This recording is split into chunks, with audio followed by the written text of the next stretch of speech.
జమ్మూ కశ్మీర్లో ఉగ్రవాదుల కాల్పుల ఘటనపై సినీ హీరో చిరంజీవి స్పందించారు. మంగళవారం మధ్యాహ్నం 3 గంటల సమయంలో దుండగులు అతి సమీపం నుంచి తూటాల వర్షం కురిపించారు. మహిళలు, చిన్నారులను వదిలిపెట్టి పురుషులే లక్ష్యంగా దాడికి దిగారు. ఇప్పటికీ 26 మంది పర్యాటకులు ప్రాణాలు కోల్పోయారు. మినీ స్విట్జర్లాండ్గా పేరొందిన అనంతనాగ్ జిల్లా పహల్గాం సమీప బైసరన్ లోయలో ఈ హృదయ విదారకమైన ఘటన జరిగింది.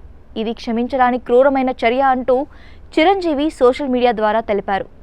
జమ్మూ కశ్మీర్లోని పహల్గాంలో 26 మంది అమాయక ప్రజలతో పాటు పర్యాటకులను కాల్చి చంపడం క్షమించరాని క్రూరమైన చర్య. ఈ దారుణమైన దాడి చాలా భయంకరమైనది. ఘటనకు సంబంధించిన విషయాలను చూస్తుంటే గుండె పగిలిపోయింది. మరణించిన వారి కుటుంబాలకు బరువెక్కిన హృదయంతో సానుభూతి తెలియజేస్తున్నా. ఆ కలిగిన నష్టాన్ని ఏది కూడా పూడ్చలేదు. పహల్గాం దాడి గురించి తెలిసి నా గుండె ముక్కలైంది.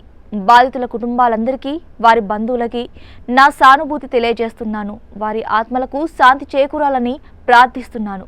నిజంగా ఈ దుర్ఘటన హృదయ విదారకం అంటూ అల్లు అర్జున్. పహల్గాం దాడిలో మరణించిన వారిని చూస్తుంటే నా హృదయం బరువెక్కుతోంది. ఇప్పుడు నా ఆలోచనలు అన్నీ ఆ కుటుంబాల చుట్టే తిరుగుతున్నాయి. మరణించిన వారి ఆత్మకు శాంతి కలగాలని, ఆపై వారి కుటుంబాలకు న్యాయం జరగాలని ప్రార్థిస్తున్నాను అని ఎన్టీఆర్. ఇది చీకటి రోజు. పహల్గాంలో జరిగిన దాడితో చాలా బాధపడ్డాను. ఇలాంటి క్రూరత్వానికి వ్యతిరేకంగా కలిసి నిలబడే శక్తి మనకు లభిస్తుందని ఆశిస్తున్నాను. ఈ క్లిష్ట సమయంలో నా ఆలోచనలు మరియు ప్రార్థనలు బాధిత కుటుంబాలతో ఉన్నాయి మహేష్ బాబు. ఇలా అందరూ కూడా చెప్పుకొచ్చారు.